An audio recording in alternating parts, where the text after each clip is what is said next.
हमारे देश में सोसाइटीज रजिस्ट्रेशन एक्ट है ना 1860 का, उसमें बहुत परिवर्तन किया है सरकार। और परिवर्तन इतना खतरनाक कर दिया है कि आप कोई भी ट्रस्ट रजिस्टर करिए, नॉन प्रॉफिटेबल हो, किसी भी लेवल पे, अब सरकार कोई भी हस्तक्षेप कर सकती है उसमें, कभी भी कर सकती है। और ये कानून के आधार पर कर्नाटक में तो महाराज जी मंदिर सरकार ने अपने हाथ में लेने शुरू कर दिए। कर्नाटक में बहुत बड़ा मंदिर है उडुपी का, वो सरकार के हाथ में चला गया। उसके लिए अभी बहुत बड़ा लड़ाई शुरू हुई है कर्नाटक। तो धीरे धीरे सब मंदिरों को सरकार अपने हाथ में लेना चाहती है। आपको मालूम है हमारे देश का सबसे पहला मंदिर गया इसी कानून के आधार पर, वैष्णो देवी सरकार के हाथ में गया। दूसरा मंदिर इसी कानून के आधार पर गया, ये जो आंध्र प्रदेश का है ना तिरुपति बालाजी, सब सरकार के हाथ में चला। और इतनी हरामखोर सरकार है महाराज जी, मंदिर के देव द्रव्य में आया हुआ पैसा सरकार खा रही है और उससे कर्मचारियों को पगार बांटी जा रही है।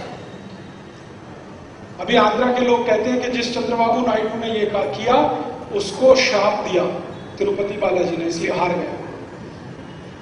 लेकिन आगे की सरकार भी संभाल नहीं रही है उसको, नई सरकार आई है वो भी कह रही है यही चलाएंगे। तो ये कानून सब बना के एक तरफ तो मंदिर मठों में घुसने का सरकार का इरादा, और वैट जैसे कानून लगा के टोटल इनकम को टैक्स करने का इरादा, इनकम को यहाँ आने से रोक दिया जाए और जो कुछ मठ मंदिरों में है उस पर सरकार कब्जा कर ले, यही कोशिश हो। और सरकार में कौन है कब्जा करने वाले?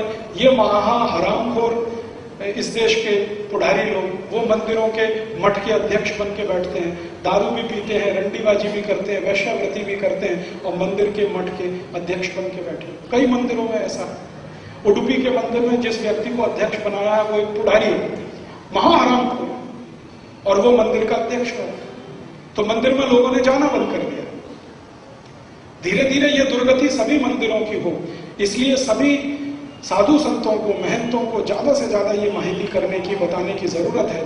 और वो अपने व्याख्यानों में लोगों को ये कहना शुरू करें, लोगों में जागृति पैदा हो, थोड़े दिन में एक बहुत बड़ा अभियान बने और वो अभियान पूरे देश में कामयाबी के साथ चले और सफलता मिले, ऐसी कोशिश आप करिए। आप पहले से हार के मत बैठ जाइए, कुछ होगा नहीं, हमारे अकेले से क्या होगा।